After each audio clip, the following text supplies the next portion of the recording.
Hi everyone. आज हमारा जो वीडियो है वो है आपके इंटरप्रिटेशन ऑफ स्टैट्यूट्स का सबसे बेसिक क्वेश्चन, जिसका आंसर आप ऑलमोस्ट हर क्वेश्चन के अंदर एज एन इंट्रोडक्शन भी यूज़ कर सकते हैं, और इसके ऊपर अगर कोई सेपरेट क्वेश्चन भी आता है तो आप बहुत आराम से इसका एक लॉन्ग आंसर प्रिपेयर कर सकते हैं। हमारा जो क्वेश्चन है, जो सबसे हर सब्जेक्ट का जो सबसे पहला बेसिक क्वेश्चन होता है उस सब्जेक्ट का मीनिंग और उसके फीचर्स। ऐसे ही अगर हम इंटरप्रिटेशन ऑफ स्टैट्यूट्स की बात करें तो इंटरप्रिटेशन ऑफ स्टैट्यूट्स का मीनिंग क्या होता है, सबसे पहले तो आपको ये समझाना है, साथ ही साथ उसके फीचर्स क्या होते हैं आपको ये बताना है। तो अगर हमसे कोई पूछे what do you mean by interpretation of statutes, तो इंटरप्रिटेशन जैसे कि नाम से पता चल रहा है कि इंटरप्रिटेशन का मतलब होता है किसी चीज़ का मीनिंग समझाना, किसी चीज़ को समझना भी आप कह सकते हैं। बहुत पहले एंशिएंट टाइम्स में लॉज बन चुके थे।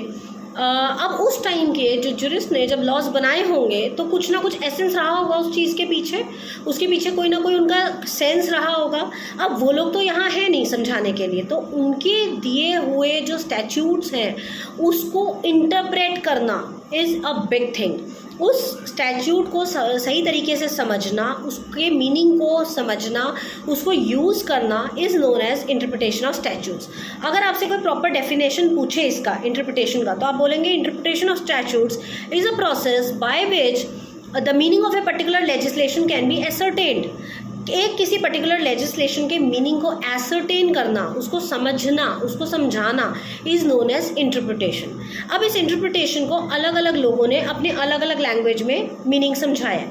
अगर हम चैम्बर्स डिक्शनरी की बात करें तो इंटरप्रिटेशन का मतलब होता है एक्ट ऑफ इंटरप्रिटेटिंग, जिसमें हम किसी भी इंटरप्रिटेटर जो भी इंटरप्रिटेटर होता है उसका एक्सप्लेन करके स्टैट्यूट्स का मीनिंग समझाता है। अब जिसने लॉ बनाया है उसका इसके पीछे उसका कोई इंटेंशन था। अब उस इंटेंशन को दो तरीके से आप इंटरप्रेट कर सकते हैं, एक तो लिटरल तरीके से और एक लॉजिकल तरीके से।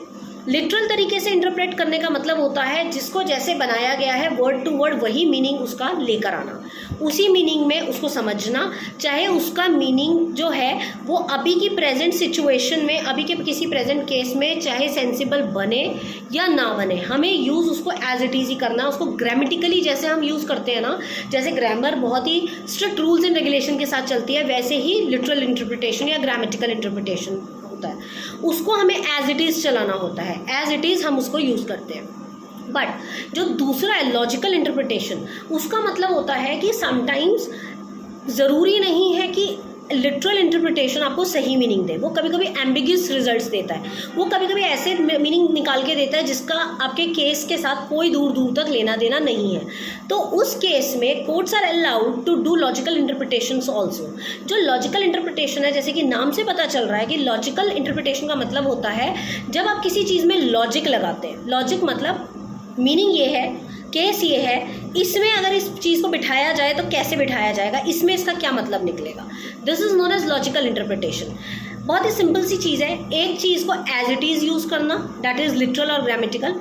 एक चीज़ को सिचुएशन के अकॉर्डिंग यूज़ करना is known as logical interpretation. मैं एक रेडीमेड कुर्ती मेरे को बाज़ार से मिली, मेरे को जैसी तैसी आई, फिटिंग आई नहीं आई, मैंने उसको ऐसे पहन लिया, दैट इज़ लिटरल और ग्रामेटिकल इंटरप्रिटेशन।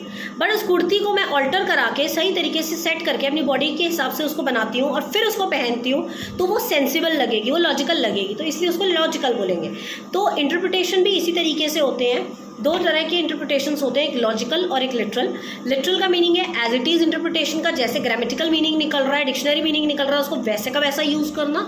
और लॉजिकल इंटरप्रिटेशन का मतलब होता है चीज़ों में लॉजिक डालना, उसको लॉजिक की तरह समझाना।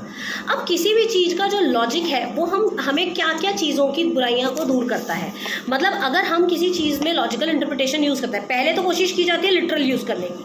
अगर लिटरल से उसके रिजल्ट्स एम्बिगियस आते हैं, इनकन्सिस्टेंट आते हैं, एम्प्टीनेस रहता है उसके अंदर, तसल्ली नहीं होती है, सेटिस्फेक्शन नहीं होता, तो उस केस में हम लॉजिकल इंटरप्रिटेशन की तरफ भागते हैं। और जब लॉजिकल इंटरप्रिटेशन लगाते हैं तो तीन चीज़ों का बहुत फ़ायदा होता है। एक तो चीज़ों के मीनिंग सही निकल के आते हैं, दूसरा एम्बिग्यूटी ख़त्म होती है, तीसरा उसमें इनकन्सिस्टेंसी और इनकम्प्लीटनेस फिनिश हो जाती है। मतलब वो चीज़ें कंप्लीट हो जाती हैं, चीज़ें मीनिंगफुल हो जाती हैं और चीज़ों में जो गैप्स आया हुआ है वो फिनिश हो जाता है। तो this is the main two kinds of interpretation logical and literal.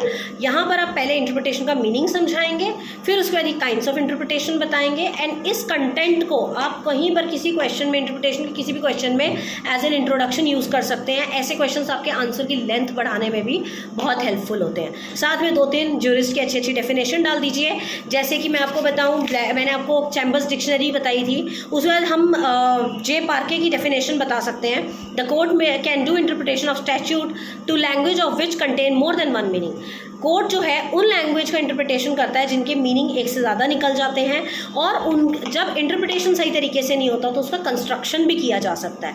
अब इंटरप्रिटेशन और कंस्ट्रक्शन में क्या डिफरेंस है वो मैंने अपनी दूसरी वीडियो में आपको समझाया हुआ है, आप उसको खोल के देख सकते हैं। तो आई होप आपको ये मीनिंग समझ आ गया होगा। This is very important question from your examination point of view, please do that. Thank you.